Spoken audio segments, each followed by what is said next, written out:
அம்மா படுத்திருக்க ஆங்காரம் கொண்டிருக்க அக்கினி போல் புத்திருக்கும் உத்தமிய பாருங்களே.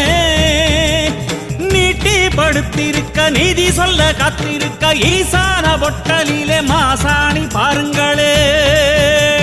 அம்மா படுத்திருக்க ஆங்காரம் கொண்டிருக்க அக்கினி போல் புத்திருக்கும் உத்தமிய பாருங்களே.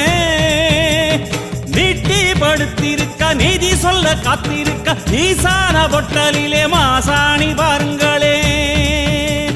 வம்பு வழக்கெல்லாம் துன்பம் கொடுக்கையில் மிளகா சாந்தரட்சி கேட்டாளே. நாம கலங்காம மாசாணி காத்தாளே.